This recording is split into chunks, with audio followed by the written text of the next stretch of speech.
Hello, thanks for clicking on the video. It's Alan Shawn from the FanPub. As always, fantastic to be back out, and we had a lot of news last week. And has it got any less this week? It hasn't got any less. Oh, it's fantastic. The feedback was really great. We thank you for your comments. It awesome. means a lot to us because we're quite a small podcast in terms of subscribers. I love the feedback. I mean, I can't tell people out there how important that is to hear, because I'm sure Al will agree. When you're hearing that kind of positivity, when people are saying, well, I can't tell my league about it because it's that good. I love that. I mean, that makes you feel really, really, really good. So we've done well there. And yeah, thanks for not telling your league about us. Perhaps we are the best kept secret on the internet, so please don't tell anybody. That might be the way forward. Okay, we've actually got news from every single camp. So there's a bit of news, whatever your team is. Looking forward to it. If you want to know about everyone.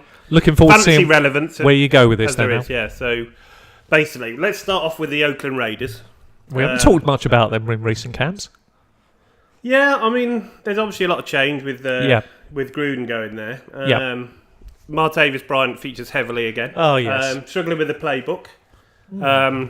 He was told he wasn't really putting it in. He's struggling with the playbook. I've got no idea what's wrong with this guy. I mean, we spoke about we spoke about Josh Gordon not having his head in the right place. I mean, is Martavis Bryant on the same planet as Josh Gordon? Is it planet? Who knows where it is? Because this is ridiculous. Yeah. You know, I mean, you don't get many opportunities in life to earn this kind of money. I mean, seriously, this is ludicrous.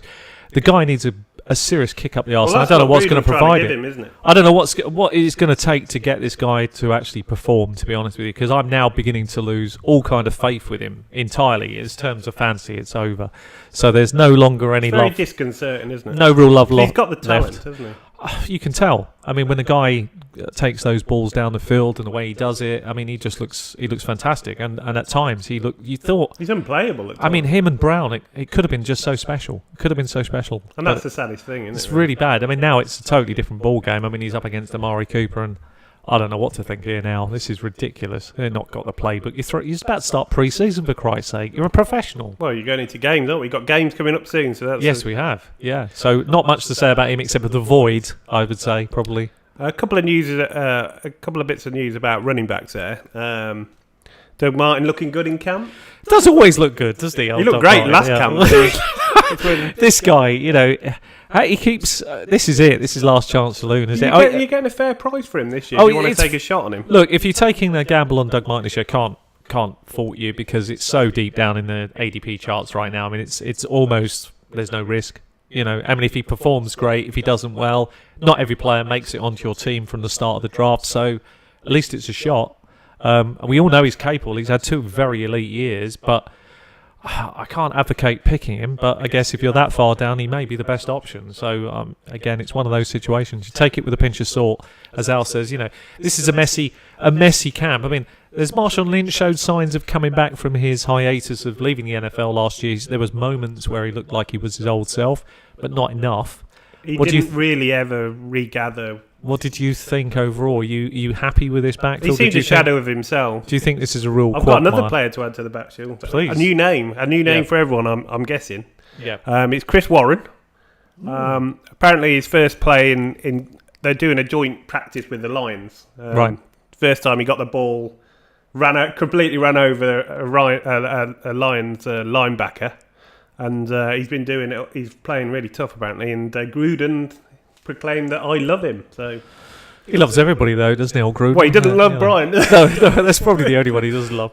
But it's an interesting name. It's speculative, but there's a name out there for you. You had mentioned him to me before the podcast. The first time I've heard of him, and he was undrafted free agent, wasn't he? Somebody who's come out of nowhere into their camp and made a bit of a name for himself, and that's the only place you can do it. We'll see what pre-season but we brings. saw it with Matt Breida last year. People, if they have he's only got to make the 53, and with that backfield, anything could happen. That's a really good name to keep an eye on and see how this develops through pre-season. Speculative at this point. Late the LA Rams, your team. We'll move on to them. Late round flyer for that guy. I like it.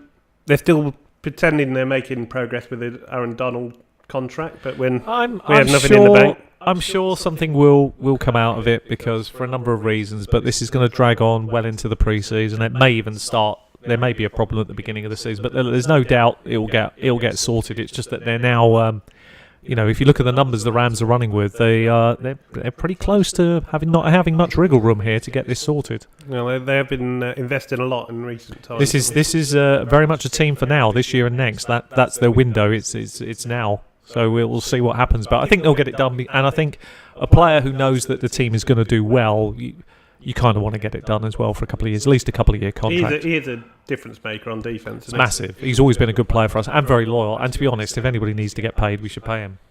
Okay, reports that Rams' second-year tight end Gerald Everett appears to be more comfortable this year in the... The tight ends generally in fantasy do tend to perform better at each year. It's a slow progression. You don't often see huge leaps. Did it make you want to draft him? Maybe as a flyer. Yeah, I mean, I'd take a punt. A lot of the tight ends are similar. A lot of the tight end numbers when you go past the top 10, they're very similar. I mean, you look at the bottom 20 to the top 10, there's not a lot in it. I think we worked it out, 14 fantasy points per standard scoring over 4 years. Nothing to write home about. You do want to hear they're progressing, especially young players, don't you? Yeah, it's a good sign. It's a good offense. He's got a factor in it, and he's more of a, I think we spoke about this last year. He's really he's not really a true tight end. He's more a hybrid. So he's definitely got. There's a role there for him. Definitely. Okay, very interesting. Now I read this report and I thought, oh well, that's just obvious really, but the more and more, it's the biggest takeout you can take from this camp, and that's Jared Goff to Cooper Kupp. They're building a special rapport. They had it last year. When a rookie comes in and gets over 800 yards, it's a very good sign. If the quarterback's telling you, and the receiver's saying, actually, this is us on tape, out of games. This is how this is how we work together. Yeah, it reminds me of the old days with the Rams. We've had many great quarterback wide receiver combinations. I mean, a lot of people forget Henry Ellard and Jim Everett back in the day. We're going back into the 80s. Those guys were special. And you could see a bond here. He needs this. He definitely needs this, Jared Goff. He needs a receiver he can rely on. That's going to be important for his development, and he's going to have to be his number one. And then he'll progress to his second read and third read. Because Brandon Cooks would be the one going earlier in drafts. So would that make you more likely to wait and draft Kupp over? I think it would, actually, Al. Yeah, I think if I'm being honest, I'm a little bit more cautious on Cooks this year. Last year's situation was better, obviously. This year it's changed, and I feel that Cooper Kupp could definitely kick on a bit more, and I think this news is telling us that. And, if you were looking at the way Goff played last year, you would say that his development has to come through one primary receiver, because what you're looking to do as a coach is you'll get them taking their number one read down the field, whoever that is, probably Cooper Kupp, or I wouldn't think it's going to be Cooks as the one, is the way it's looking. Well, Cooks would be the one down the field. If Kupp in the slot, if Kupp's not immediately open, then you look to your two, which is Cooks. So that tells you a lot. That tells you an awful lot. Gurley Gurley would be your outlet valve if it's all gone down the toilet. You're looking for wherever he is on the field for a quick throw out and get rid of it, or scramble or throw away. Quite well last year, didn't it? Yeah, it did. So, but the big problem for the Rams is the number 3. We just spoke about Everett. And he, there isn't that many catches to go around because of the way that they play and the way they're likely to unload things. So I think very cautious. You have to be a little bit cautious. High octane offense, but it's going to be a one of them that's the old-fashioned pound the ball in kind of offences, and it's going to really milk the clock off. You haven't even mentioned Robert Woods yet. He's going early in draft. I don't care about Robert Woods. You know my thoughts on him. He's going to be the forgotten man after this season, so avoid. Really avoid. Harsh words. Very much avoid him, and you will not live to regret it. Let other people take those risks. And talking of teams to avoid, we're seeing Miami Dolphins next. Oh, it's a good time to talk about them. Albert Wilson came out. They said they're going to use him all over the field. And he's actually expected to get snaps at running back, which is a bit strange for a... Yeah. Is he turning into the new Tavon Austin? I'm not buying it, but I mean, you always have a game plan. Does add to his value if he does, though. It does add a bit. I mean, how many running carries will he have in a season? Maybe 10, maybe 15. I mean, so it's not like you're going to pick him for those reasons. Do I believe there's this amazing breakout ahead of him? No. Is there better players around him at the level that he's going on the ADP? He's more than likely out, to be honest. So he's not a player at this moment that interests me, but there'll be a few plays, a few reversals or something, or a few, what I call slide runs from a wide receiver, really, where they'll, you'll sort of almost shuffle them the ball in a lateral kind of thing. There's a few clever plays that are coming out of this RPO stuff, so we'll see how it develops, but I'm not buying any kind of hype with him.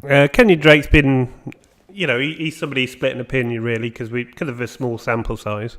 He's been impressive in camp, and him and Gore have actually been listed as co-starters. Yeah, this is the worry. I mean, we predicted this a few weeks ago. We said Gore, wherever Gore goes, he gets the job, right? co-starters. A few weeks ago, people wouldn't have given you money for Gore getting any of the backfield work. He's going super late, isn't he, in drafts?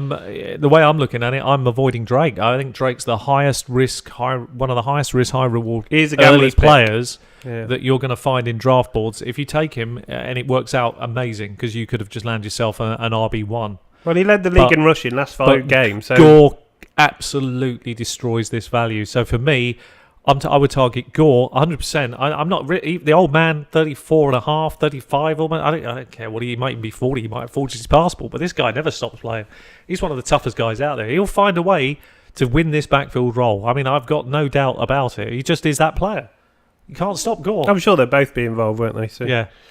Okay. Well, this is a player you really like, and this news will be music to your ears. Hope so. They're talking about Mike Gesicki, the tight end, rookie tight end. I did see this news. I was chuffed to bits, yeah. Yeah, I mean, they're saying, he's got a 40-inch vertical jump, yeah, and he's been uncoverable in camp. Yeah, because his sheer physical size, let alone the jumping ability, absolutely. He's a man mountain.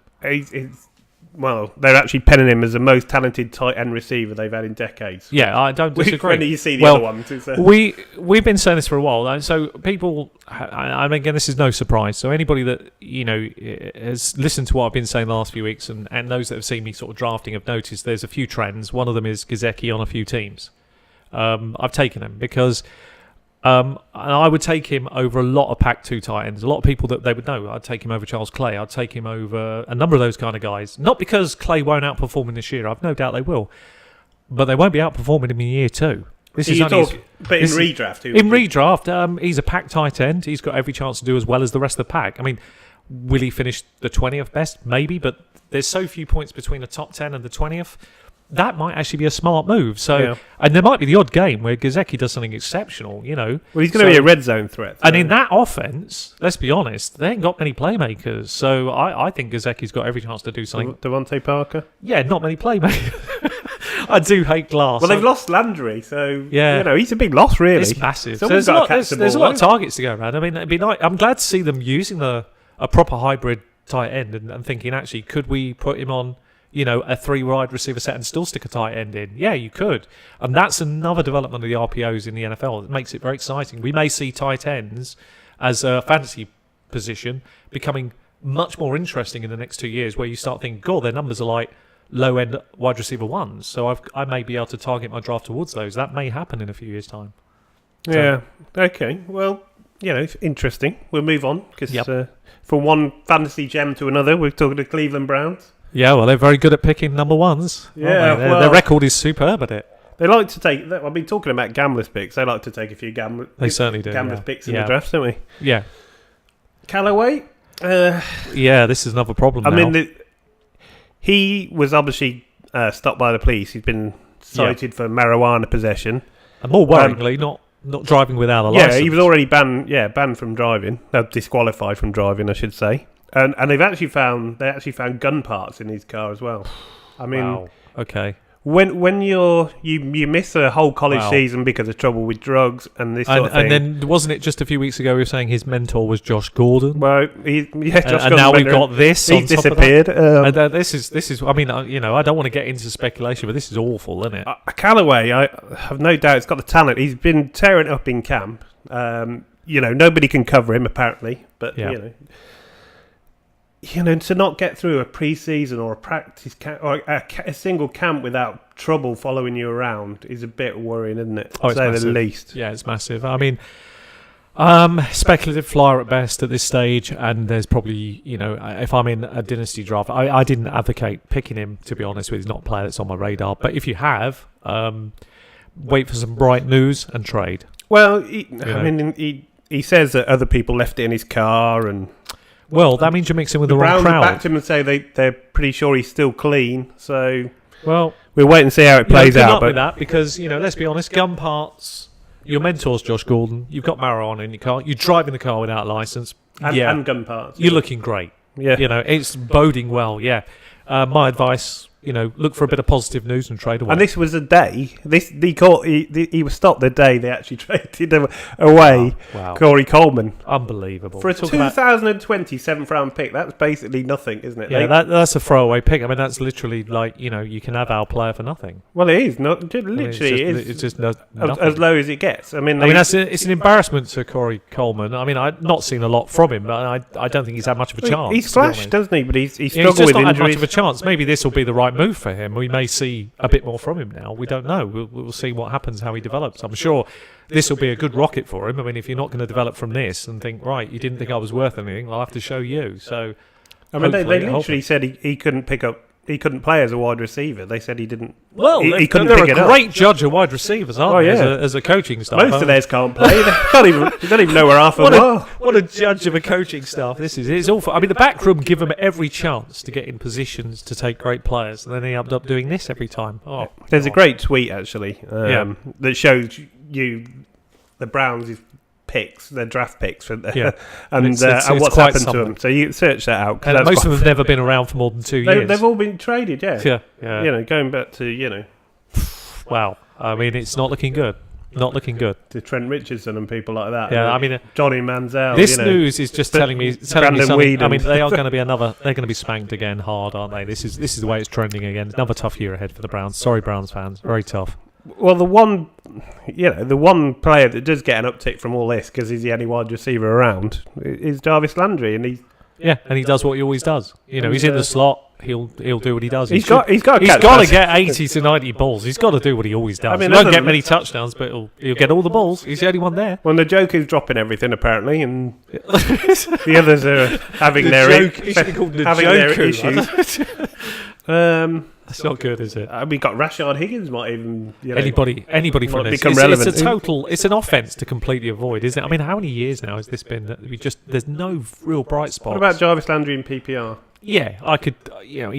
With all the news coming, paying a big price. Yeah, you're not paying. If you're not paying a high premium, this is perfect because he's got to get 80 to 90 catches. He must do, surely, no matter what happens. I mean, they'll be chasing games all day long. So, good old Landry in PPR, he'll do it again. I'm sure he's the only professional there. And from one unperforming team to another unperforming group, we're talking about the Lions' backfield here. Well, this will be interesting, yeah.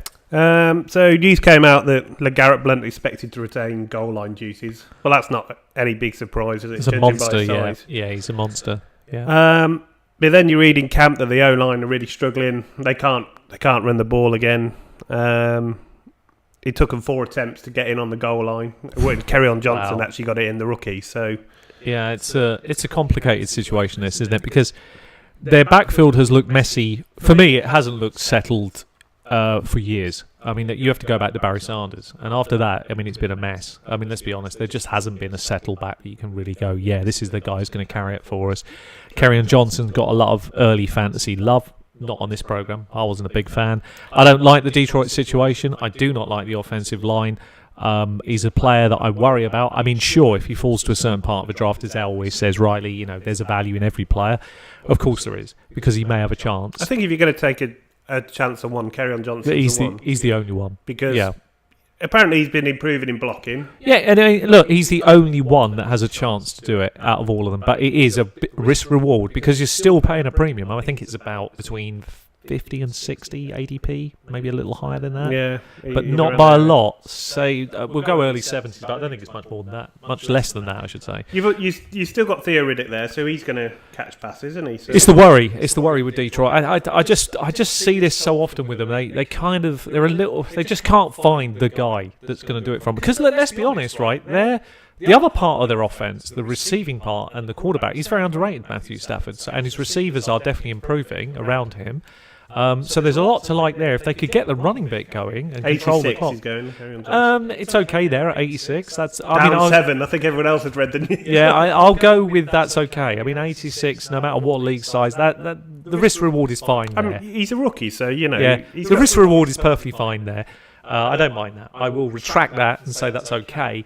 But what I will say, it is still a risk. You're still crowded with Abdullah. Yeah. I think Zen is still there. You've got LeGarrette Blunt. Definitely. It's a big problem. I mean, if they could get back. that bit settled with the offense they've got, they could really fly. You could really see the team improving, at least offensively. Yeah, they do throw the ball a lot, like you say. But So. they've had to because the offensive line's so poor, and Matthew Stafford has to get rid of it. I feel sorry for him. He's been really good at it, though. To his credit, he's a real good pocket passer. And he does a really good job. Okay, let's move on to the, as much as it pains me to say it, the Super Bowl champions, the Eagles. Yeah, well, they are the champs. We've got to respect them a little bit. Oh, that's over. Let's move on. I do. They say Wentz is going to be held out of all preseason games. Yeah. Yeah. Does that worry you with rust? No, not really. I mean, there will be some. There's got to be, but I'm not. It's not rust I'm concerned about. I think the key here is to protect I always say protect the asset. The quarterback's the gold arm to the future. You got to protect him. He's coming off quite a serious injury, so you don't want to put him in any harm's way. But there is a point where you rightly use the word rust, and it's more about I actually want to see him take a couple of hits. I don't mean this horribly. It's just I want to see how he holds up. I want to make sure he's okay. People like Tannehill are the same as well. And also equally if he scrambles, I'd like to see him on one scramble just to see what he looks like when he's moving. Is he confident? And if I feel that he's okay, there's no problem, no issue, no loss of step, I'm comfortable with him at all. He will do very well. He's around, top 8, top 9 quarterbacks for this year, sure, if he stays healthy. I mean, they have got Nick Foles, so he's a ready-made replacement. But he's also injured. He's banged up, and also again, not believed to be serious. There's no love in Foles, which is kind of surprising. I mean, he's literally. I've read a few fans saying they should trade Wentz and keep Foles. Just trade in on him now. I mean, I picked Foles up in one dynasty league, like the last pick, just purely speculative, because I think when you're talking about a quarterback that's won a Super Bowl, I mean that's total. I mean, he didn't. It's not like he only played the Super Bowl. He played most of the season. He looked very confident through all the playoffs and all. He the looked big very games, competent. Yeah. He did a very serviceable job, and in that Super Bowl final, he had to throw. He had to throw for Captain Fantastic and outperformed him. And caught a touchdown. Outcaught a touchdown pass to his credit. So. Fantastic play. But it's actually Nate Sudfeld. And you know whose idea it was for that play, don't you? Foles. Well, yeah, I'd be calling that if I was. Foles said, put it in. And it's not a play they practiced. That was almost rubbing salt into the That is, and that's what he said to the coach. He said, put it in because if we get this right, that is soul destroying. And he was right. It was, and it was a really good call. It's a great quarterback's call, that. Okay.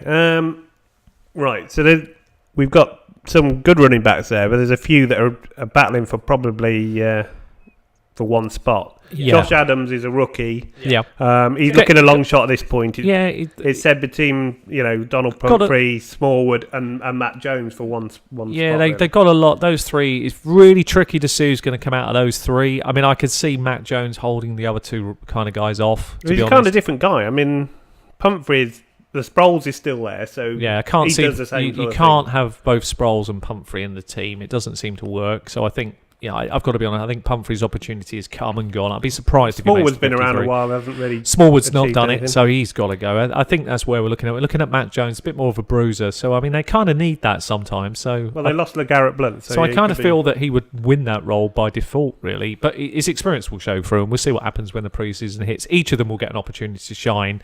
But it won't surprise me if Matt Jones rips off one big play, and that probably gives him the job. Okay, on to the Redskins. Yeah. Samaje Perine, who was a rookie last year, yeah. Seems to be the odd man out in the backfield. So he's yep. been put on the trade block. Yeah. Not looking a very likely to make the 53 at all. That's quite surprising. He didn't do badly when he had a lot of love before preseason last year from people. A lot of fantasy people liked him. I'm not trying to. Yeah, but you can see why, because all they had was Rob Kelly. And yeah, I mean, it was a mixed backfield. I like Rob Kelly personally at that moment because it was just that he seemed to have something that the others didn't have, and that he kind of worked for a little while. But now there's a much better man in town. Guys, yeah. So there's a much better man in town now, and then they've lost their kind of pass catching weapon in Chris Thompson for a few months. So it's all looking very there, odd. But he's a bit banged up still. So. He'll come back. He will come back in November. Pretty convinced he will. But it's a mess, and as for who's going to make it in, I think it's Matt Jones. Not Matt Jones, but I think the situation in this one's fairly clear. Do you think they'll get a trade partner for Perine? There's so many running backs looking for a job. You've got Alfred Morris, you've got Darkwa, you've got... The trouble is, on a team... Peterson, even. There's a big problem in teams because there's definitely a transition in the NFL now. So you've got the lead guys, so you've got the elite ones. They're going to command a big salary. You can't afford to carry too many others. You just can't. So you're going to end up with a kind of main guy or two, so a secondary pass-catching role specialist, and then one or two others who are kind of understand that they're bit part role. I think they've got people like Capri Bibbs and people like that. And that's going to be their role, and that's it. So you have to accept that it's low. It's not going to be big money. It's but frankly, it's NFL. I'd play for peanuts personally just to get the opportunity. So we'll see. We'll see what happens with him. But Pirine, I can't imagine anybody picking him up. Practice squad player maybe, and see what happens from there. Yeah, I think someone. Practice squad maybe. I've written a stat down here. It was 1991 was the last season the Redskins won 10 regular season games. It's quite a long time, isn't it? Wow. So as a Dallas fan, that's really bad news. So it's hilarious. I'm not really fantasy relevant, obviously, but if you... And then they traded away their elite quarterback. What it's worth, I do like Darius Geis this year. Yeah. Worth a lot. Jay Gruden says he hasn't seen anything that Alex Smith can't do at quarterback. Well, that's fair. I mean, Alex Smith has been around, so we all know what he's capable of. I think in the team, what you're gonna get, don't you? And I think the team that he's gone to is a really good fit. And I expect Alex Smith to do very nicely. It won't be mega exciting fantasy-wise, but it won't be disappointing. You could do far worse than drafting Alex Smith. You know what you're going to get. And that's what he's good at. He was brilliant last year. It's what he's good at. And is he worth a late round? Absolutely, I mean, he must be going quarterback in the 20s, must he? I'd be very happy to have him as a second in most formats, even a 2 QB league. He's a sneaky pickup. With certain games matching up, he'd be very nice. I don't see any problem with Alex Smith. I mean, he's been around long enough. I mean, we know what we're going to get out of him. He's very solid. He's not... If there are games, he's going to be surprisingly good. So... No problem with him. Well, we link nicely into Kirk Cousins now. We're going to talk about the Vikings. Apparently, he's already in sync with all his receivers. Yeah, and he will be. Diggs, Thielen, Rudolph. Well, they love him already. I mean, I saw the camp the other day. I was watching some of the practice going on, and I don't know if anybody else caught it, but there was about a 20-minute section on the Viking camp, and they were in the background while they were interviewing, and he was throwing balls around for fun, and they looked amazing. I mean, I know it's in practice, and the players were probably going 2/3 speed, but by God, it looked good. I mean, the Vikings look really good. And to see, Dalvin Cook out there turning the way he was turning on his feet and the way he was moving, magnificent. Looks perfectly back. Looks excellent team.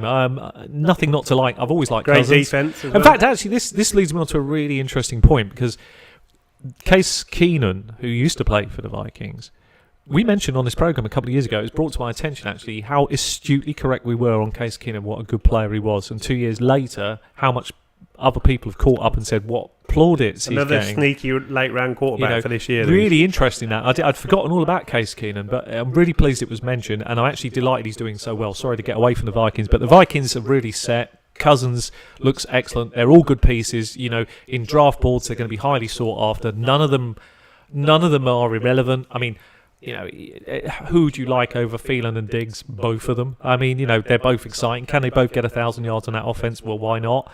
Could they get 6 to 8 touchdowns apiece or more? Yeah. I like Diggs slightly more in standard than I do Thielen. But in PPR leagues, I don't know who's going to end up being the one. I mean, that's really difficult. But they're both going to do great. I like them a lot. So all the pieces look great. Which one would you draft first?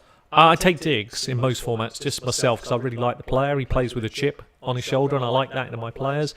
And I'm a bit biased because I don't like Adam Thielen as much, and I don't know why. I don't know what it is about the tape. He's just not really a fashionable player, is he? I don't know what it is. I look at the tape between the two players. He's fabulous last year. I look at the tape between the two, and it's like I just like Diggs. He's quite a good story, really, because he was, he's 27, and he's only just sort of made it. He's hung in there, and He's worked hard. He's worked hard. He deserves all. He's worked hard. He's spent a lot of money. I mean, there's a lot of things about him that I found really interesting. So he spent a lot of money getting good. Obviously, they've got a lot of money, these players, but he really went out of his way to get the right advice, get the correct diet, get good coaches who can improve his game. Small thing. They may not sound important, but when you're travelling 1,000 miles in the off season to improve your game, it shows you how much you want it. So he deserves his moment in the sun now. You've got players that really do everything they can. And there are other players who are carrying around marijuana and gun parts in a car. Really, I haven't got any time for them.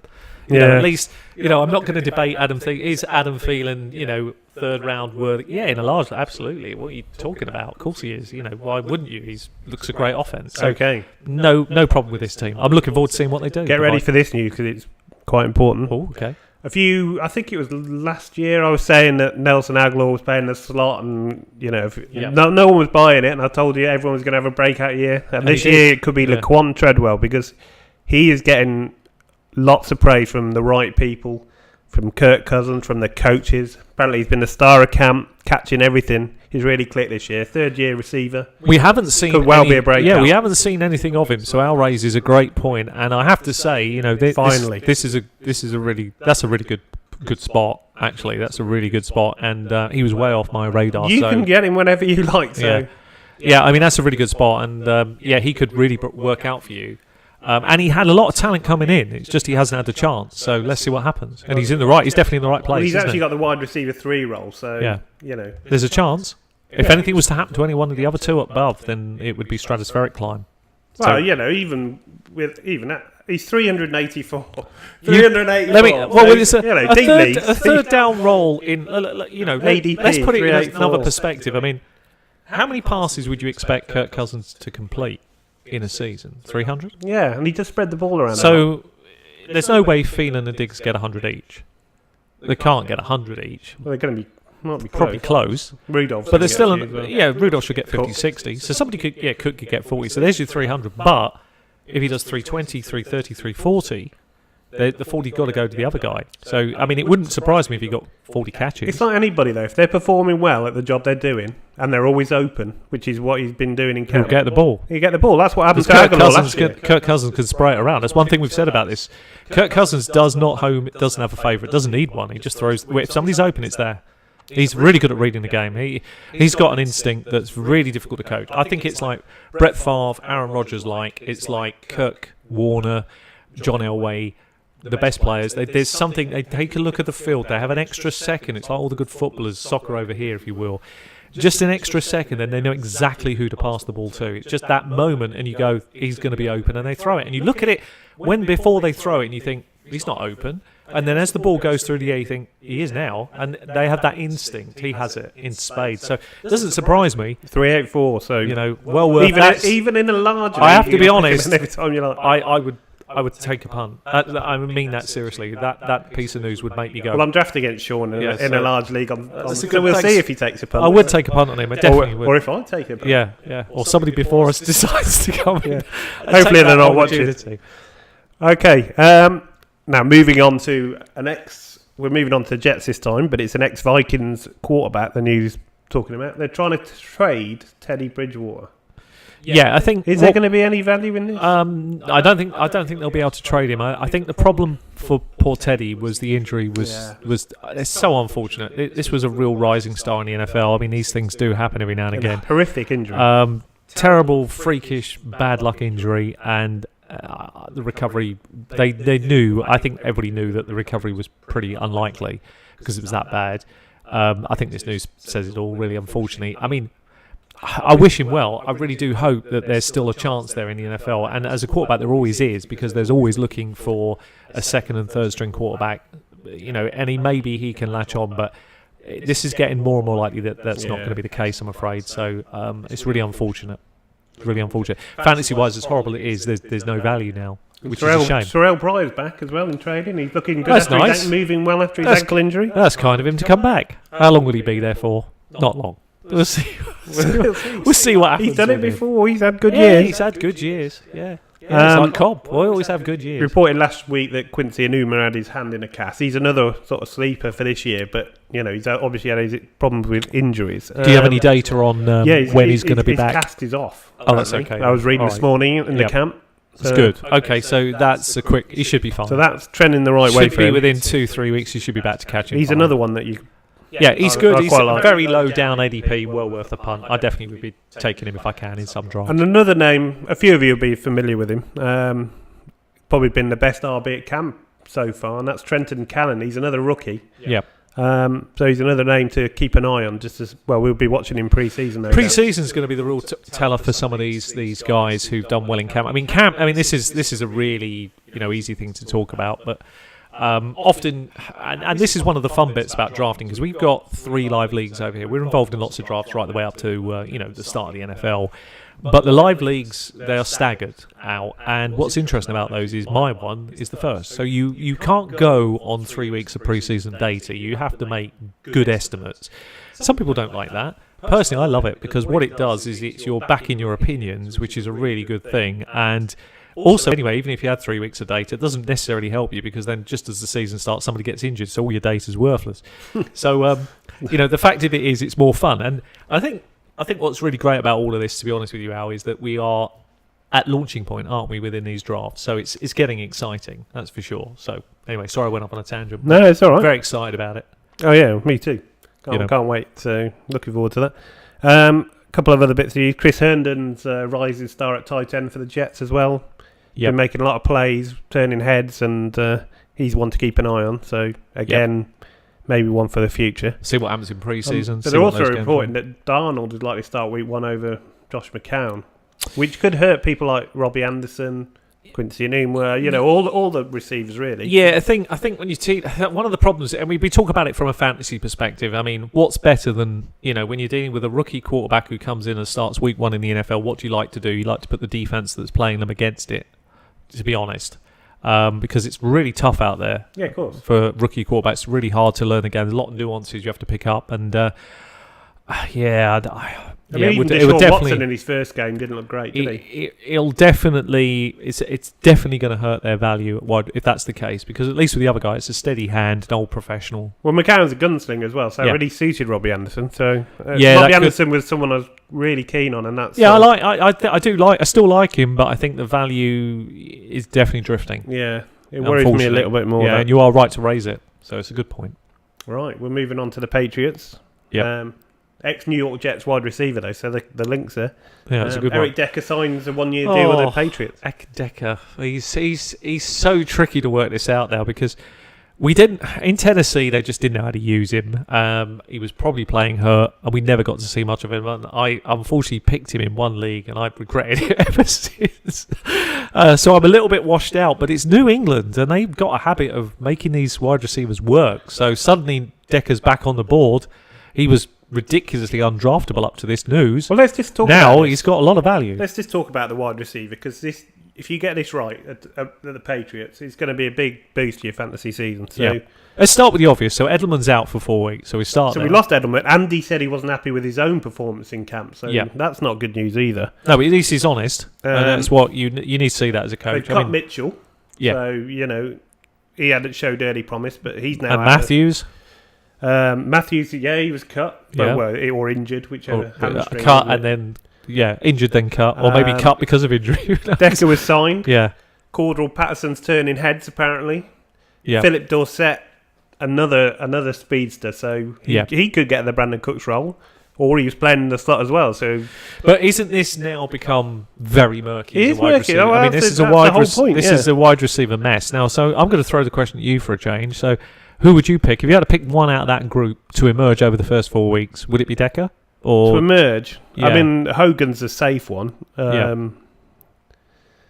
But is he now with the news of Decker? First 4 weeks, because I think Dorsett ADP could be sneakily good. Yeah, but look at the ADP though. I mean, so if we take Hogan's ADP, he's going in the 4th round in a large league right now. But where would Brandon Cooks be going wide receiver one for the Patriots? But what happens when Edelman comes back? What happens to all these pieces? I mean, do you feel comfortable? Edelman played in the slot. I don't think he affects. You don't think it affects him as much? Okay, that's fair. I mean, you've got a feeling about Gronk not finishing the year this year. I do. If he goes down, and Hogan's even more. Well, yeah, that's a valid point. I mean, you make a very valid claim. So, all right, so let's try and change the question up then. Who do you want to own out those receiving core? Let's say Gronk's gone within a few weeks. Injuries takes him out for a while.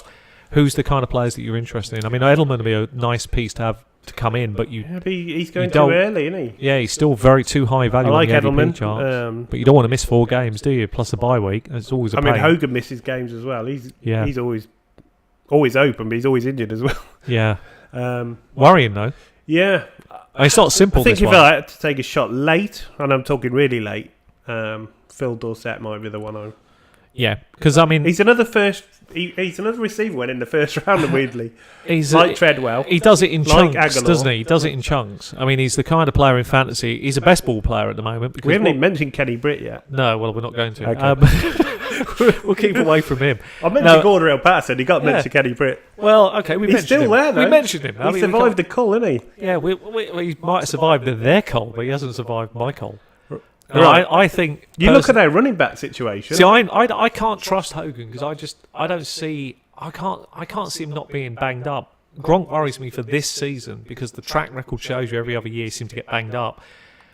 We know Edelman's suspended. I mean, to me, it's just so difficult to predict, and you are still putting in with some of these pieces high value. Eric Decker? Eric Decker muddies this water massively because I think he can come in and do a really good job. He knows it's an opportunity and a ring chance, so he's going to take it. He's done it before in fantasy. Whether he's still got it or not, I don't know. I'm really avoiding a lot of this. I try to avoid these receivers. I'm avoiding the running backs as well. Well, we talked about even though they might be really good, it's not.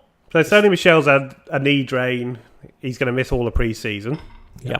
Jeremy Hill came in, took a few snaps, fumbled, had to run a lap of the field. Yep.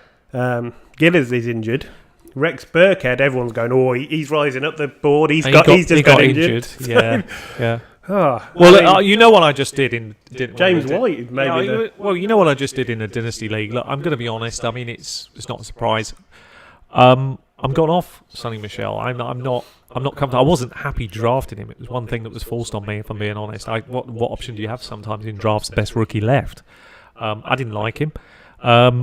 This news really puts me off him. I'm way off him now. I'm sure there's an opportunity. They picked him in the first round, of course. When he's ready, he will get his chances. Of course, he will. But I'm still not convinced. I think this is an incredibly murky backfield. Sonny Michel's biggest problem for me is those fumbles, and you're in the wrong team with that.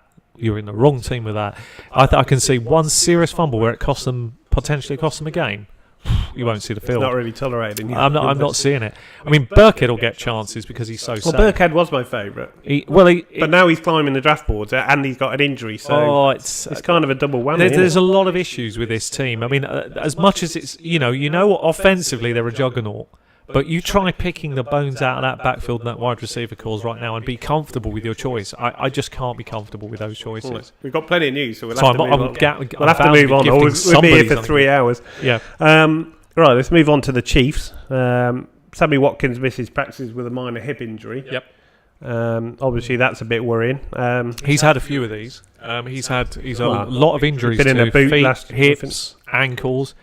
It's not meant to be, serious or anything, but.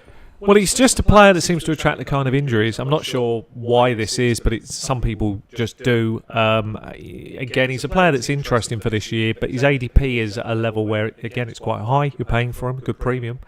I could see him definitely getting a lot more work this year in that offense. Definitely. I think he's going to be like boom or bust because he's going to catch a lot of deep passes from Mahomes. Yeah, Mahomes is this interesting prospect for this year. He's a player I've spoke about quite highly of. I think he's going to surprise people for 2018, and I think you're all going to be looking at him in 2019 completely differently than we all are right now. I think he's going to prove something very special.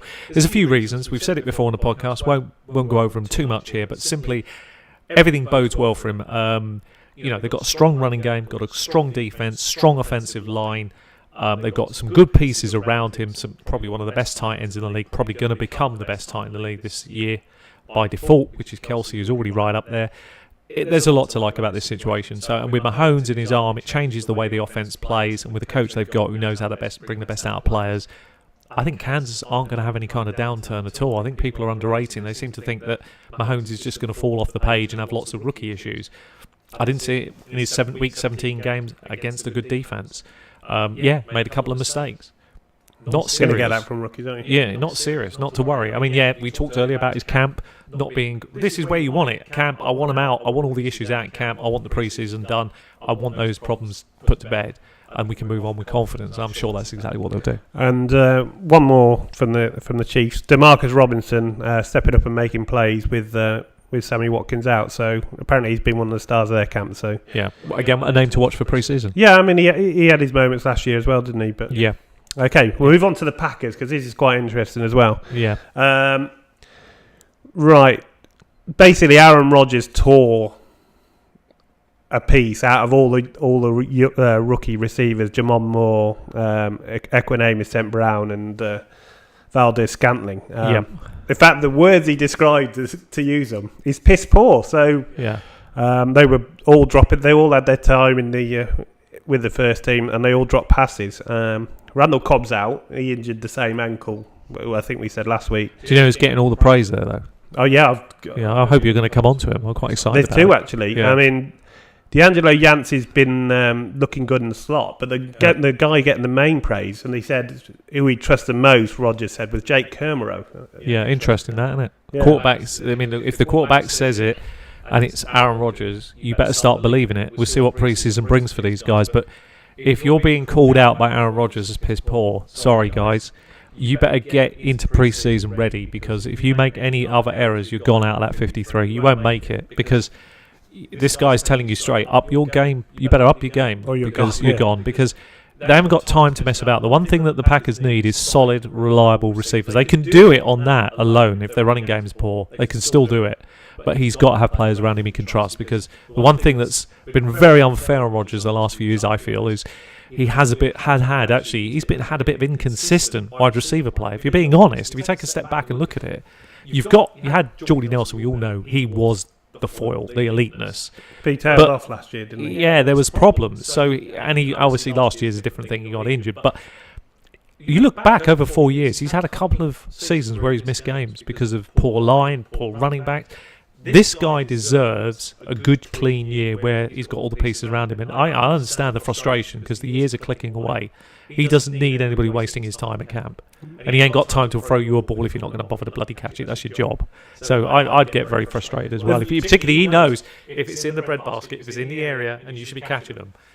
You know, what do you got any right to complain about? The actual passing coordinator came out and actually said Jamon Moore was the most inconsistent of the group as well. So interesting, yeah. Names getting called out tells you a lot. It's going to be an interesting pre-season. The thing is, though, they've invested these picks, and although Jake Kermero is having a great camp, you just know that they're doing this to give him a kick, and they're probably going to still get the nod. Yes, they are. Despite how well he's playing. But it could turn the other way, because at least Aaron Rodgers has mentioned him by name, and that's rare for a quarterback to name someone at this stage. So that's there's more to this. Having Rodgers in trust that's going to give you a big boost if you're kind of the guy at the back of the pack. You're going to feel pretty good about it, and that's going to make you come in and work harder. And that may be the whole point here. So maybe this guy does break out in the preseason and be a surprise name that Al's mentioned. And we haven't talked about John O'Allison, but basically Rodgers said he'd been pretty consistent. So yeah, and that's all didn't say good or bad. Yeah, consistent's fine. You can make a team on consistent, because that's what they need in practice as well. It's consistent. Even if you're a player on the practice squad, they need that consistency. So they can try things out. Who do you like there as a flyer? Yancey. He is Yancey. Yancey, I like Yancey. Well, if you don't like Cobb, I suppose you like. I like Yancey. I've said this for a while. You notice in one of the dynasty leagues, I picked him up as a tailaway flyer. His value is worthless. But we're talking last pick in a large league or something worth a flyer, isn't it? Green Bay offense. Yeah, I'd take a shot at it, particularly early before preseason starts. After ankle surgery and then injuring the same ankle, that's not good news, is it? No. Okay, we'll move on to another high-octane offense. It's the Steelers, and it's another wide receiver who's having problems with injuries. Juju's been seen icing his knee, and he's been missing practices, so he's still struggling. The guy that's getting, for me anyway, at least the way I've understood it, the guy that seems to be getting a lot of fancy love is James Washington. Yeah, I've got that on my list, yeah. He has been attracting a high amount of praise from pundits, from people in the organisation, and fantasy people observing what's going on. And I can see why. It's kind of made me go, I have to put him on my radar. I have to say, you know what, I have to look at this player in a bit more. Because if Juju Smith-Schuster does not start the year off, somebody who's got to be playing in the third role could move up into the seconds. And then, you know what it's like in that game, in that team, you're playing opposite Antonio Brown. You can quickly be supplanted. Your job can go. And, you could be the foil to Brown quickly. So Martavis Bryant. This is really interesting, this one. So there's definitely some There was a potential star there. You know he's having a good camp because Gordon, who we've talked about, is one of our community. He's very savvy and he keeps an eye on the news and he's training for James Washington. It's like his PR manager. Yeah. You know, it's every time I see one of his little posts come up, he mentions him and it's like, well, you know, maybe I'll have to have a bit of a closer look. But he's been correct so far. He's always on the money. You know, so very savvy with that. Okay, let's move on to. Well, just have to mention actually that Brown's missed a few practices as well. He's had an injury, but he is coming back and doing light work, so it shouldn't be an issue. Yeah, that didn't look like anything. Again, we touched on it in the podcast last week. I think it was. We touched on him. Minor, very minor indeed. And then Brown as a start. So you know, as a coach, you just tell him, like I said to our last time, you just say, look, you know when you're right. You tell me, and then you come back. Until then, don't come into practice. There's no point in you practicing at this point. So no real worry. No risk. Just something to know. Risk on you. You know, no risk required for a player of that calibre. You know, his off-season workout. His off-season started the moment the Blooming League finished. You know, with Brown, he is so hyper-competitive. He wants to be elite. He wants to be regarded. He's leaving a legacy behind. That's what he's doing, and he wants to be in Canton. Well, that's where he's heading. He's heading to the Hall of Fame, no doubt. And he's just going to. It depends where he could finish the overall number one of all time. Because he's been that consistent, and he does that by working damn hard, not carrying around marijuana and gun parts in his car. He looks like the kind of guy that you've always wanted. So we all know with him he will be fine. Okay, we're moving on to the Ravens because we've got to keep moving.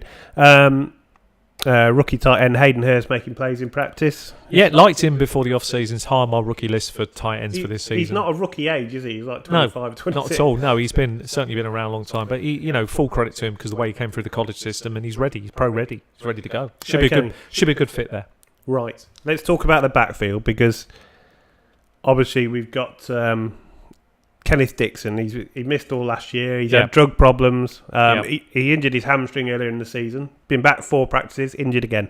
Yeah, we're going to dismiss him immediately in fantasy. I've said this for far too long. So that make Buck... Do not draft this guy. Does that make Buck Allen a good pick? Probably, yeah. In leagues? Yeah. Just by default? But by default, it probably does as a pickup player. And particularly if you're playing certain strategies and you need a kind of a 0 RB. It's not a bad punt, is it? It's pretty good. You never know what might happen. It could end up being his backfield. Is he a runner though? Because Alex Collins came in. He's runner. I think Alex Collins is the guy that starts the year off as their number one. Obviously, he's getting a lot of love in all fantasy formats, no matter what size you're going to have to draft and pay a decent price for him. I can understand that, and in PPR, probably Alex Collins has even got more value. So I get it. I totally understand that. But there is a case for, in certain strategies, you might go the other way and think, I'll just take the guy sitting underneath and see how this develops. But Allen in PPR as a late shot might be They've never had a solid guy for a while. So is Collins this guy? Could well be, I think, this year. But we'll have to see. I like him. There's just really no one else, I like him, but I still traded him. I do like him, but he's just not quite where I want him yet. So very interesting. See how he plays this year. Should be good for them anyway. Should be good for Baltimore. Okay, on to the Bears. We're talking about Jordan Howard. Banged his knee this week, but it's not serious, so there's nothing to worry about there. But apparently he's really been putting the time in because everyone's sort of mocked his pass catching skills a bit. He had problems with his sight. He's done something quite interesting, which I think has gone under the radar. And you said, he's put time in. He has actually. What he's done is 300 balls he's been catching. What he's done, and this is a really interesting skill. So if you're a wide receiver out there, we're not talking professional, we're talking UK game. This is the kind of drill that you should be putting into practices, where you're lying flat down, so with your head pointing to, you're lying on the ground, with your head pointing towards the quarterback who's behind you, who throws the ball towards the sort of your centre mass, and you're meant to catch it by putting your hands up. I don't know if you've seen this drill before. Have a research for it. And that's what he's been doing a lot of, because the reason that is because when the ball comes in naturally, it's kind of coming in from the side. So it's forcing you to kind of turn your head. This drill, you're looking back and putting your hands to try and catch it. You're lying on the floor. Really difficult to do. So he's been putting in all that kind of work, as Al said, 200 or 300 balls a day to improve his catching ability. Now, that's the quickest, for me, that's the quickest way to see if you've got hands or not, just to find out if you can do this. And as a non-professional, and this is the quickest way, really quickest way, if you wanted to see how good you are, you should be catching 50%, which doesn't sound like a lot, but you've got to remember where the ball's coming from. It's really hard to read it. Once you've had a few days of doing it, you should be catching 75 to 8%. You do that, you're a wide receiver. You can't do it, you shouldn't be out on the field. And that's a fact. And Gordon Howard has worked really hard to get things right. He's put his eyes right a couple of seasons ago. So he should get a little uptick. It won't mean a lot because they have a third down specialist. But there are times you've got to keep your main bulldozer out there, and this can't harm. Quite frankly, you can't harm him. He's doing all the right things. There was quite a funny moment in Pack in their Bears camp where Trubisky went to sign autographs for the fans. Yeah, and it was actually his backup quarterback Chase Daniel. He was wearing a hat and he made him sign his shirt, and he didn't realise who it was. It's actually quite funny. That's actually really cool. If you go and watch on Twitter, I like his reaction really when good. they told him. That must have been really funny. Right, didn't even recognise him. That's awful. That's awful, isn't it? He was very embarrassed, but it's funny. 49ers, on to the 49ers.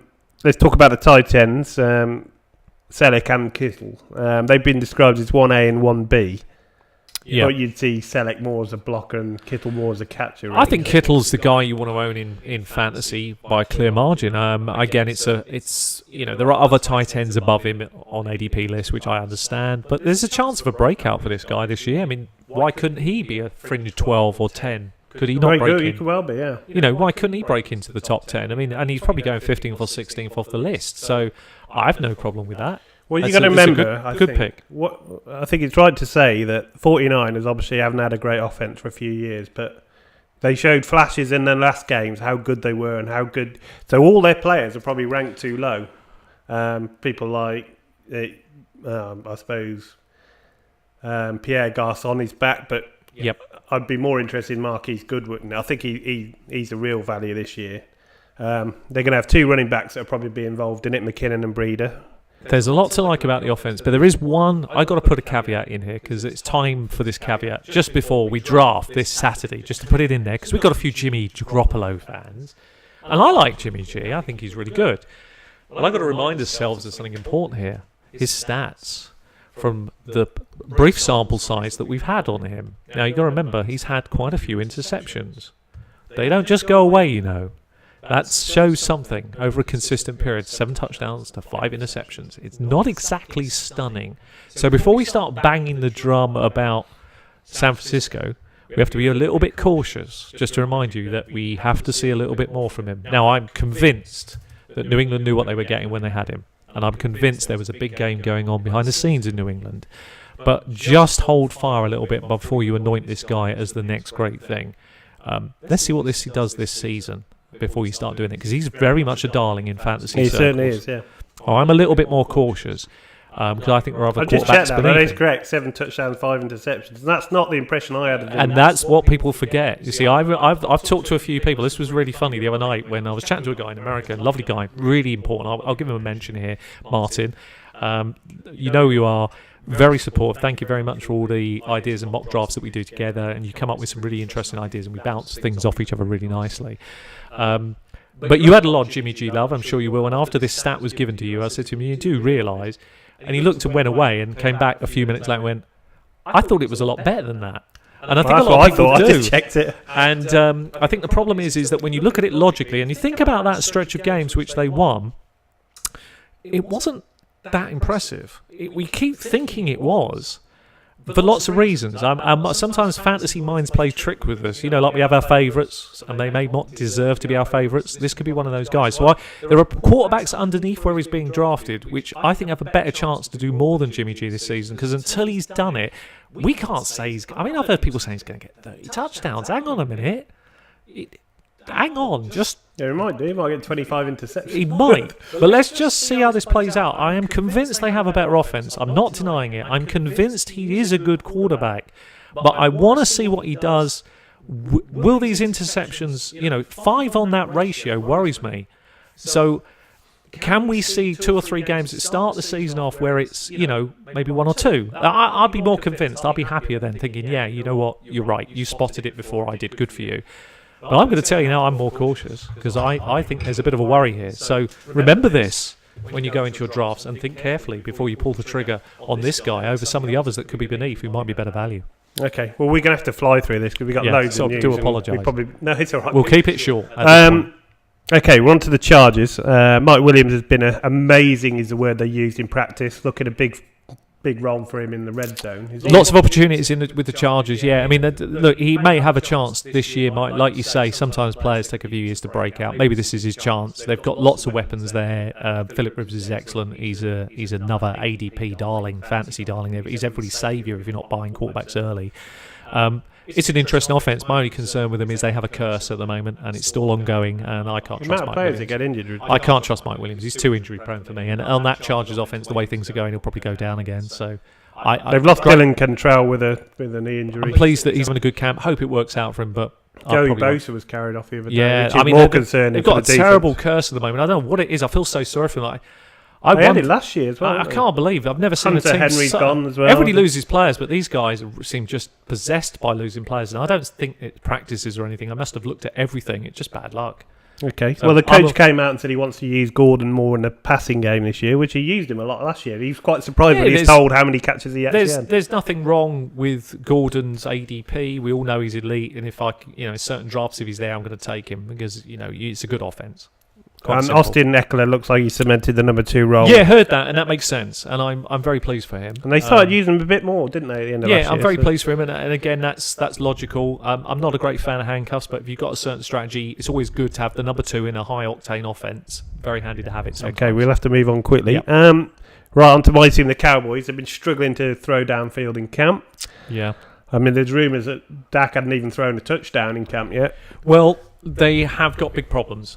We've touched on it before. We won't belittle the point, but their receiving core is shredded. There is not a lot to like here. That people are very high on Hearns. Good luck to you that those like him. I've saved this news for now. I'm not keen. You can pick him all you want. That offense has got issues. It's the running game or nothing this year. They're going to have to work this out as they go along, and it can't be fixed in a few preseason games. My hope for the Cowboys would be that they do something in free agency as a last-minute dash. I don't care who it is. Bryant, make a splash. Do something. No, actually, you know who I'd call just for fun?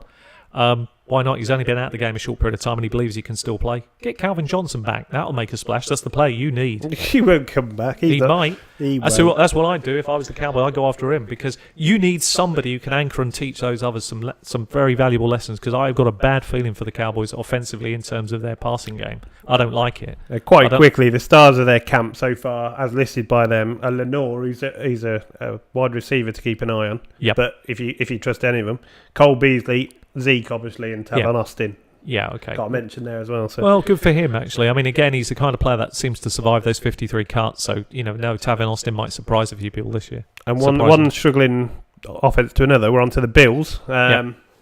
Corey Coleman, obviously, we talked about his trade earlier. Yeah.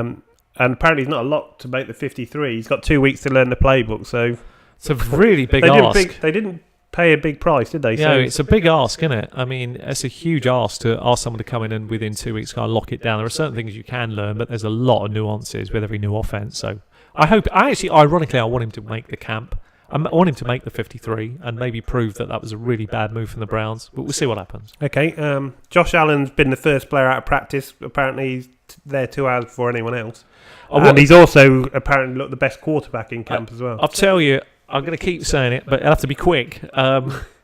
2019, you'll all be wanting a piece of this guy if you've got dynasty teams. There's something very special brewing in Buffalo regarding their quarterback because of the arm. And in those conditions, I've said this to Al off camera, I'm going to say it on camera, you need a guy who's got an arm like a rocket. This guy's got it. He can dissect it. He can throw it all over the field. There are very few quarterbacks who can do this. They get the running game right with him.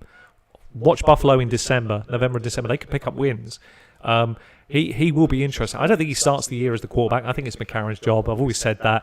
But halfway into the year, I'm expecting a change. And when he comes in, he'll make mistakes.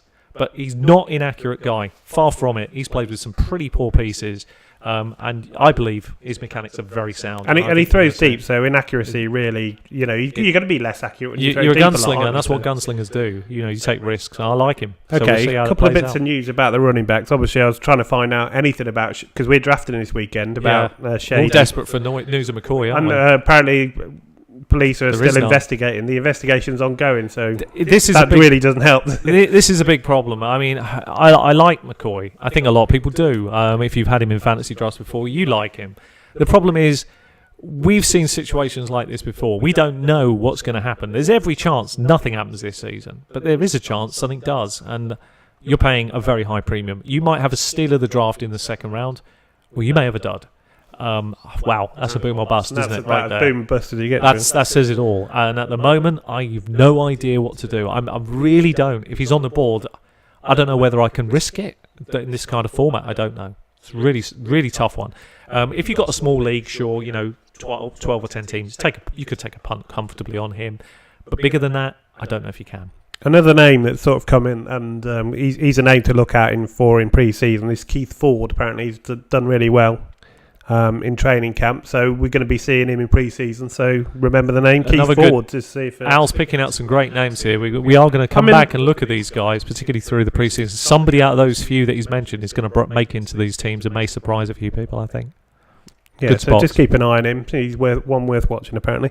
Moving on to the Broncos, Jake Butt having a strong camp as a blocker and a catcher. So yeah, it's good. Good news for him as tight end. Good. So he was highly ranked before the injury, wasn't he? Yeah, he's done well. He looks like he's going to be a good piece of their team. I mean, they've taken a rookie tight end as well, just in case this doesn't work out. I can't pronounce his name. Fumagalli, I think is how they pronounce it. Troy Fumagalli. Yeah. So he's got a chance as well. That tight end role in that team will be very, very, very beneficial, but also equally important to both the passing and the rushing game. So you got to have the right guy, and so far, Butt is making all the right noises. And Case Keenum, as we mentioned earlier, is playing lights out in camp, so he could be very, very good value late on. I think so. I like him a lot more than I do Jimmy Garoppolo. Sorry, just do. It's just for obvious. the value, I can see that.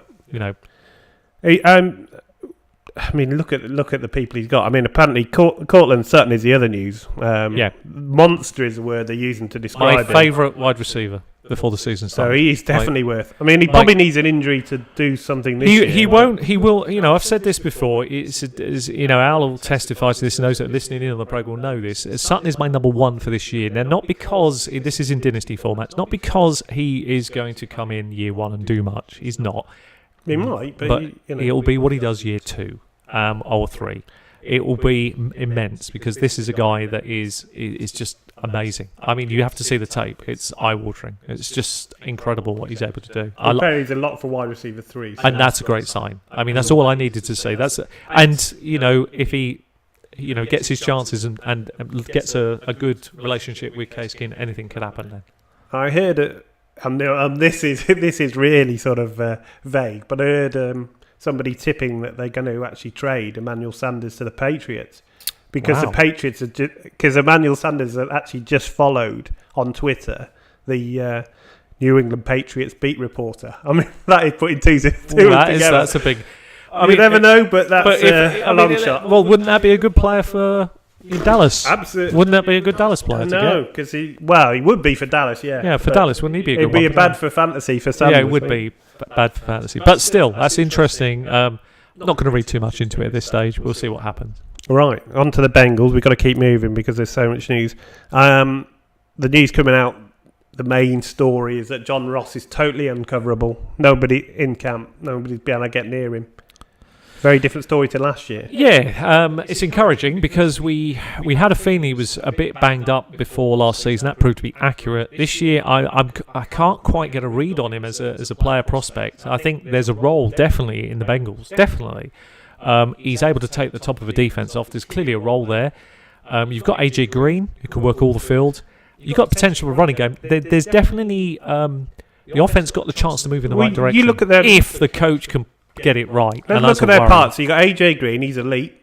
Yep. You got Ross, who we just talked about. You got Tyler Boyd, could take a big step up this year. Yep. Tyler Eifert, Joe Mixon. Even if Tyler Eifert goes down, you got Croft, who's ready to come in and do a serviceable job. Could be scary, couldn't it? It has all the pieces. It's just the coach holds it all back. Well, I think the coach has derailed Cincinnati fans for a long time. You need change. You do. You need a change. And I worry about this guy waiting too long on certain things to happen. So hope it goes well for Cincinnati. They're always an interesting team to watch. So see how that goes. Okay, let's move on to the Giants. Saquon impressing as a pass protector as well as another player that's kind of not had the he never had the correct start, did he? He fell off the bandwagon the first year. Saquon. Saquon. Oh, that's different. Yeah, sorry. Yeah, he will be Yeah, amazing. No doubt about that. Where would you pick him as a 5 or 6? 5 or 6. Yeah. I'm more than likely would pull the trigger at 5 if I'm being honest. As much as I've been coy about it, I think I said this right at the beginning before it all. Or any hype built, 5 he was on my board at 5 and he stayed at 5, and I would take him at 5. Okay, another name to watch for pre-season. Rutgers running back Rob Martin. They put as one to watch.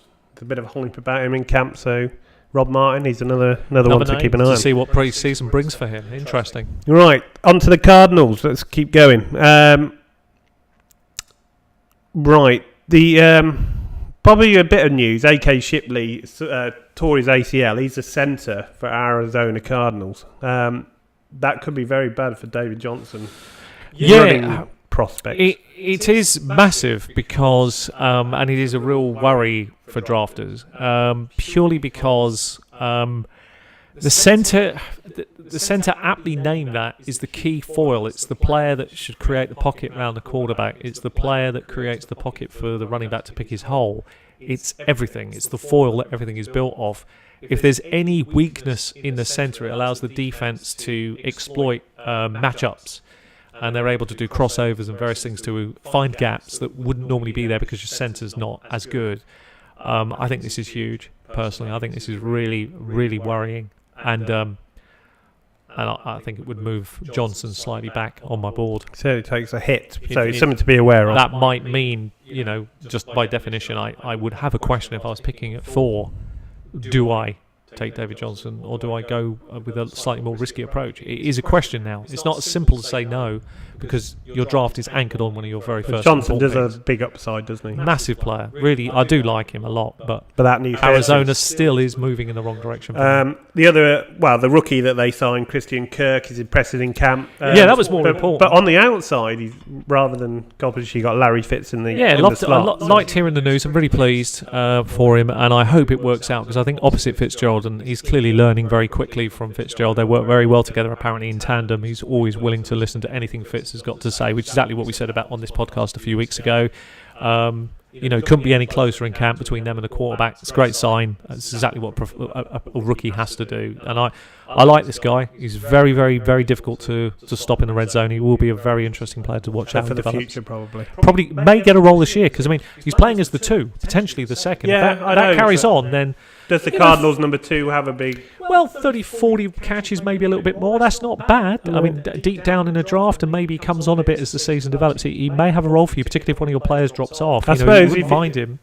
You wouldn't mind him. If he's good enough, then he could do it, couldn't he? He could work in and be surprisingly good, because Fitz likes to work the underneath stuff. You do need somebody to take the top of the defence away, so he looks like he can do that. Okay, on to the Seahawks. We've got to keep moving.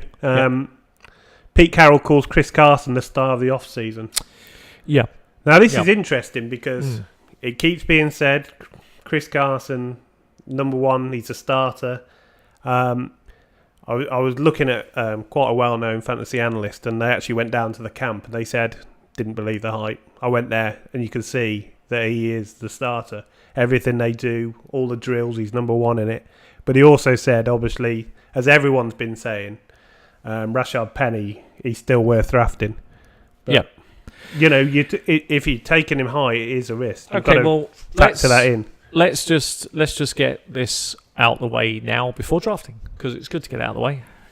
Chris Carson's a bust. There you are. You've heard it here now. Well, he's not a bust, because he's not going to cost you a lot. I'm not drafting him. Okay, I'm not risking him even late in the draft. I mean this nicely. Yeah, of course you're absolutely right. There is no cost associated because he's going late. But is he going as late as we think? I mean, it's a question, because he's been climbing draft boards. He has, right?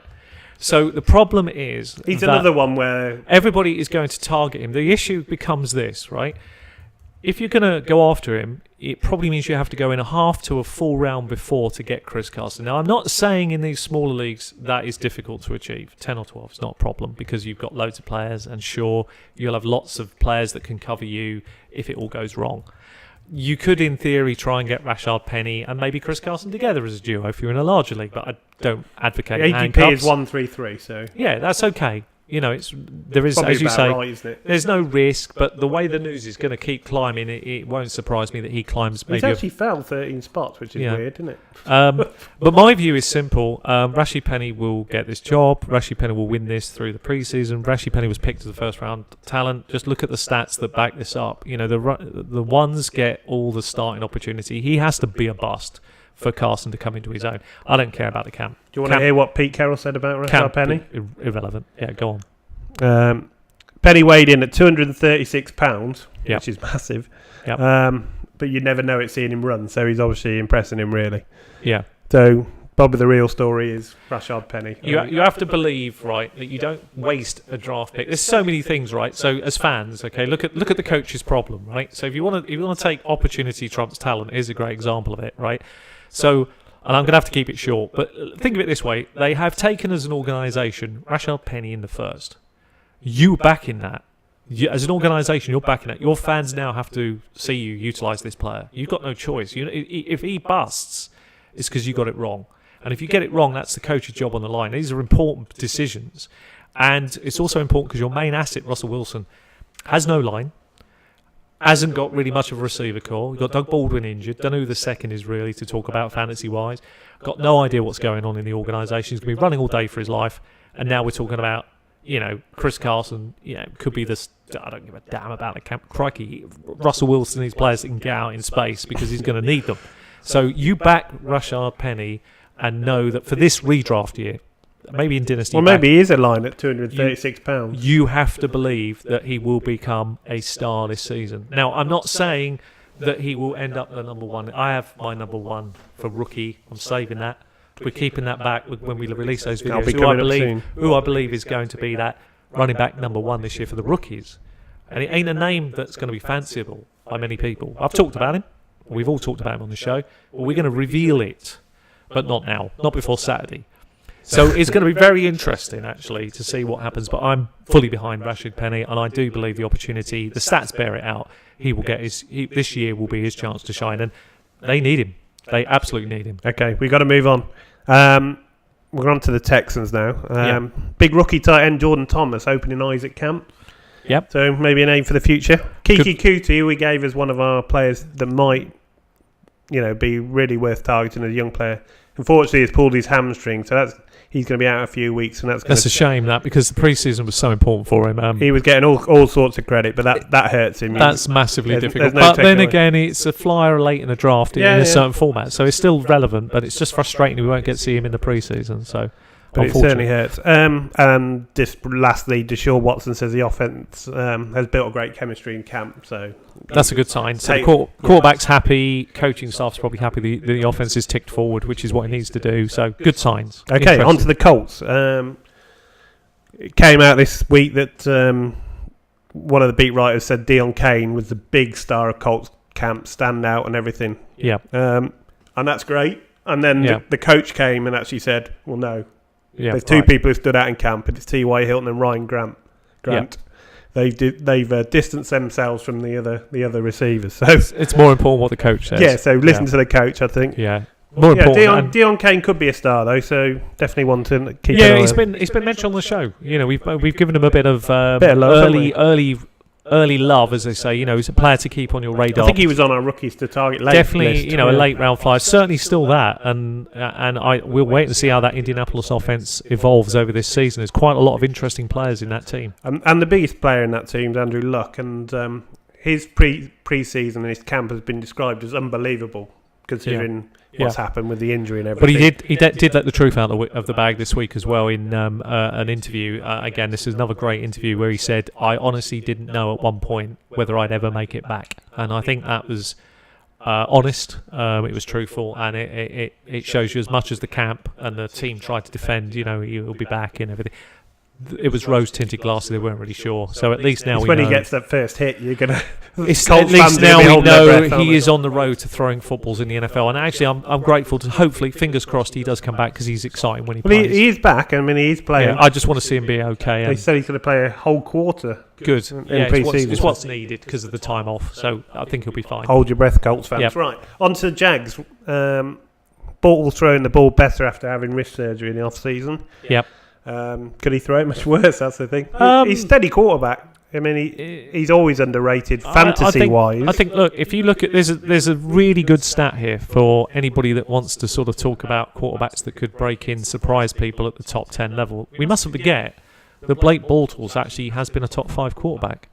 Their schedule for quarterbacks is actually really good. I know we can't read everything into it. And he's throwing the ball better. And he's, but his schedule is on paper looks a lot better for them as a quarterback and wide receiver core.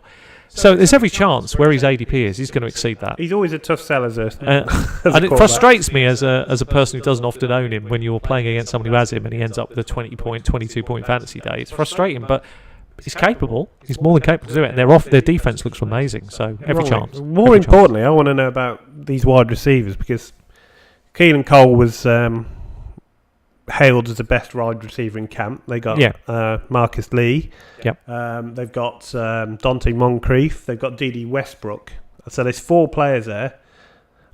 Which one of them do you like, if any? Marcus Lee has flashed potential to be something special. It hasn't quite lived up. Hasn't quite lived up to it. He never has quite shone enough. There's flashes of it. That's why he's another fantasy darling. Another one we kind of look at and think, oh, maybe what if he stayed healthy? Never quite does it. Cole is sneaky because he did well last year on limited action. Towards the end of the season. I do like him. But he's not a legit number one. Obviously, he's more a supplemental role player. But he could do a job, and he's certainly capable. And in that offense, we're looking at players that could break out or have more than we think. He's certainly one. So, he's Dede Westbrook potential, but again, he's a bit part player. So it's a real bit messy, this one, because bit part player. That's what I mean. How do you pick the bones like this? I think this is a tricky one because I think the guy that you would hope would have the better year ahead is Marcus Lee, but he's injured to start with. We're not sure. It's niggles rather than if it was a serious injury, at least you know what the timeline is. This guy seems to get banged up all the time, so surely he benefits the most out of the whole group by the end of the season. But it's just a question of will he? And I'll be honest with you, this is a murky wide receiver group. I don't like owning many pieces of it. Talking of a murky wide receiver group, we'll move on to the Titans. Yeah. Richard Matthews still out. Yep. Should be back soon. I think he's doing little bits. Corey Davis has been out with a hamstring. I think it's minor. I think he has returned, but he's only doing light work at the moment. But it's still worrying. I think he missed summer camp last year with a hamstring. But the main beneficiary has been Tyrone Taylor. Yeah. So he's been doing pretty well. I mean, I can see that, but it's camp, isn't it? This is Corey Davis's year to break out. If we're being honest, his ADP is reflecting what fantasy people are expecting this year. He's going around in the large league 16-man draft. It's round 4. You're probably looking round 6 or 7 in your drafts. That is fair value at that point for Corey Davis to break out. Will he? It's tied into the quarterback player Mariota. I was very disappointed with Mariota's play last year, and he was unable to use some of the weapons that have been very solid for him. I didn't think he gave Rashid Matthews enough chances down the field to shine when he was doing very well breaking coverage. I'm concerned about that whole receiver group completely. I'm sure this is Corey Davis will supplant Rashid Matthews this year, but it'll be closer than people think, and you're paying a much higher premium for Corey Davis than you are Rashid Matthews. Okay. What about the backfield? Dion Lewis and Derrick Henry almost had equal snaps apparently in camp. I mean, it looks like a wonderful duo, really. I mean, I could see Derrick Henry getting the 1-2 work, and they kind of hurt each other, don't they? They do, yeah. I mean, I could see. I mean, Derrick Henry's a man mountain. He's a beast of a running back. I mean, he looks amazing. Have you seen the pictures of them together? Physical specimen. I mean, it's amazing. I mean, the pictures of them together. I'd look like a twig next to Derrick. I mean, he's amazing. I mean, his physicality. It's a bit like you and me here, isn't it? You're not that small, but he's a beast, isn't he? He's an absolute beast. And then you've got the complement with the speeds to Dion Lewis, which is great. So I like the two of them together, funny enough, but not enough in any league where I'm comfortable picking them where their ADPs are. I mean, Derrick Henry's another great wrist player, works out for you, that's fantastic, but I can't.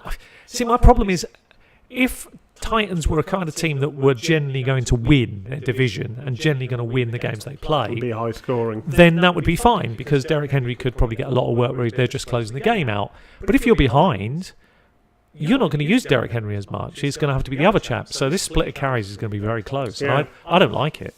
I don't like it at all. Okay. So I'm avoiding. We'll move on to the Falcons. Rookie Calvin Ridley making plays in camp, but he's still going to be number 3 behind, Sanu and Julio. Yeah. This is a bit of interesting news, though, which I didn't know until recently. Apparently, Austin Hooper and Matt Ryan spent a lot of time together in the off-season, just gaining chemistry, and a bit like Brady and Edelman did a few years back, just getting on the same page, the chemistry building. Nuances between the quarterbacks. Austin Hooper's a very young tight end, so he could well take a step up. Well, I think whenever you spend time with a quarterback, and it's a genuine story, even if it's just a week or 2 weeks together, it makes a massive difference in the off-season. It makes a massive difference to chemistry. Plus, as well, you're reading what the quarterback's doing. You're quicker to adjust to what the quarterback's telling you in these situations. This is what I will do. If this happens, that's what I'm going to do. You're already a step ahead of everybody else, so it's got to help him. It's got to. I've got another speculative rookie as well for you to... Justin Crawford's another name to watch. See, that's great. These are fantastic names that Al's bringing up because just to watch in pre-season, just to see what happens in pre-season. We'll come back and revisit some of these, I'm sure. So it'll be interesting what happens. Okay, on to the Panthers. Reports this week came out saying McCaffrey's going to get 30 touches. He's running with more confidence, doing less cuts. So he's just a lot more. He's hitting the gaps and he's trying to speed through them. What do you make? What do you make of that? His success came on passing plays. Yeah. His success does not come in the running game. He's too light. Defenses, when they see him in the backfield playing off an eye, can stack. No. That's not great. No. I don't care about your camp. Look, seriously, you want him in space. So you have a bulldozer and you have him lined up in the kind of T formation, and you make a decision which way you're going to go with it. Are you going to hand it off to the bulldozer, or are you going to basically flick it out to your bloke in space, which is where he excels. Yeah, which is what he's good at. That's what he's very good at. So if he gets a few more carries on the ground game, which he might do this year, yes, absolutely. PPR, very, very good player, but no shock there. I mean, nobody is underrating him. Not telling anyone anything. And in redraft league, you're paying a second-round premium for him. He's all right. It's good, reasonable value there, but I don't think, the ceiling and floor are very close together. I don't think he's going to do any more than he really did last year, points-wise. It'll be marginal in that format. So, that's my opinion of him as it currently stands. I think he's safe. He's a safe pick in a second. The other news is that rookie DJ Moore standing out in camp as well, so no real surprise. No surprises. I mean, I think he'll get an opportunity in the slot to do well for their team, but we have to temper this a little bit with putting this in. Again, I'm just going to be honest with you, because it's so easy when you hear about fantasy enthusiasts and podcasters talking about these players and they predict DJ Moore with his breakout. Please go away and examine the stats for Cam Newton to throw to the slot over his career. It is not impressive. Just be very wary when you take DJ Moore if you're doing redraft. I'm just giving you this because I think it's very important when you're looking at players that could break out. There may be other names around him that have a better chance to really shine year one than taking a guy that may actually be really disappoint you. Now, I'm in Dynasty, it's a different ball game. A lot can happen over a year or 2 years. That's different. But in redraft, you need it to work, and he's going at a very high ADP for me, and there are a lot of players around him, so be very careful. Right, okay, two more teams to go, so thanhanks for hanging in there. Yeah, really appreciate it. A lot of good news, though. A lot of interesting stuff. Yeah, we're trying to give you all the information we can, which is a lot, so that's why it's taken so long. Tampa Bay Buccaneers, Chris Godwin, he seems to be getting all the praise, moving up the depth chart. Star of camp. Been a fan of ours, both of us. You particularly liked him, and he's done everything. Well, just what I'm hearing. I like to be hearing people are making progression, and it looks like he's got breakout candidate written all over him. And apparently they're moving Deshaun Jackson to the slot. So well, that would give him a better chance. He didn't look particularly impressive in the role that he was playing in. He went through the Hard Knocks program, and he looked like the star of camp. You hear this all the time, that he looked like the star of the camp. He looked like the real piece they needed. And when the season started, he looked flat. I don't think the role was right for him. So this is a good move. Positive move all round. The quarterback play didn't help him too much. But positive move all round for all the pieces. Okay, we like to talk about the rookies because we've seen a lot of the other players. So Ronald Jones has been getting some goal line reps. He's improving at blocking, but he's really struggled in the pass game apparently. Yeah. He's been told he needs softer hands. He didn't catch many passes in college, so... Yeah, I mean, it's the same. This is the same thing, really, as anything. You have to be wary. You have to make a decision what you think of the player. You know my opinion on Ronald Jones. I've got him very high. I like him. I think he's really good. I think he's better than most people give him credit for. Yeah, he may not have the softest hands. What they really mean by that is that it's like people who catch a ball. I don't know if you've ever watched Jerry Rice really close up, listen to the sound of when they're catching, or Marvin Harrison, or any of those elite players of their time period, you don't hear the ball. You don't hear it. It's like they're wearing mitts. I mean, the ball just goes in and it's just beautifully caught, like a basketball through a hoop. The swish sound. It's what it is. It's very little sound when these guys catch it. That's soft hands. If you don't have soft hands, it's almost as if you've got every chance the ball's going to bounce out because you just haven't got that technique right, and that's what they're criticising him for. But he's a rookie and he can learn, can't he? He can learn. He was underused at college. He didn't get a lot of chances. I'm not expecting a lot in the catching game. That's not what he's there for. He's electric. This kid's lightning in a bottle. So, if they use him right, be prepared. He could shock the NFL. He's got Kamara capability. He's got that kind of feel about him where he could do much better than people will give him credit for. The trouble is, though, you've got to pay a big price for him, and we don't know anything yet. We'll only know when the season starts. So you always have to temper the great enthusiasm you have. Depends on the scheme used. We might be seeing Charles Sims again in third down. So. Who knows? Yeah. Okay, lastly, we've got the New Orleans Saints. Cam Meredith, obviously missed the whole of last year. He was signed. He came back. He got an injury again. Missed a bit of time. But he's now back at practice. Traquan Smith is another player. He's a rookie. He's been turning heads. So I think they're both sort of vying for that number 2, number 3 wide receiver slot. Which one would you like more out of Traquan Smith and Cam Meredith? Tywon Taylor. Not playing for the Saints. I know, but what a shame. You can't have him. Who do you see most likely to be the Saints? No, in all seriousness, it's got to be Cameron Meredith, hasn't it? I mean, surely, as the 2. It's got to be, I would have thought. I mean, it is a close battle, this one. It will be worth monitoring as the season unfolds, particularly pre-season this is. It'll be worth monitoring it. But I think Cameron Meredith is the guy that there's a bit more trust between him. I'm getting that feeling when I'm listening to the camp Can he stuff. stay healthy? That's the worry. That's the problem. That's the worry with people like him and Anunwa. Yeah, I mean, I think if I'm reading this right, and I think this is a good point, I think him and Breeze have really good chemistry, and I think Breeze trusts him. The problem has been that he hasn't stayed healthy enough in anywhere he's gone, and as Al rightly points out, that's the issue, which may well open the door up to the other chaps sitting behind. So, probably both quite comfortably, obviously, will make the 53. I don't think that's an issue. So there's every chance the other guy will massively exceed his ADP. I mean, it is New Orleans Saints, for crikey. I mean, every chance. 4 games without Ingram. Somebody's going to really get a lot of additional chances. Well, I'm going to talk about that. He's a player that could. I mean, the guy that's really had a great camp in the running back stakes, obviously, they've signed the... They signed the guy that was at Baltimore last year. What's his name? I know what you mean. That's gone off the top anyway, of the tongue. Obviously, I think he'll probably get the work, probably the running back work. But the guy's been turning heads, and they've been likening him to Sproles and Cohen from last year. Boston Scott. Okay. He's the one. Oh, Terrence West is the other one. Yeah, he's just come to me. Terrence West is the he's the vet they'll probably head trust, who will probably get the first chances. But Boston Scott could be one to watch. And again, this is a great pick from Al, because pre-season will give us a good steer on this guy, and then you've got a chance, if you think you see something, to maybe just pick him up late and have a look. I mean, that's what you're doing when you take late shots. You're looking for players that have the chance to break out. Even if someone could do what Cohen did, which wasn't like massive numbers, but it would have helped you out if you would have helped. That would have certainly been a useful flex. Yeah. Certainly a very useful flex. Nothing wrong with it. Especially in PPR.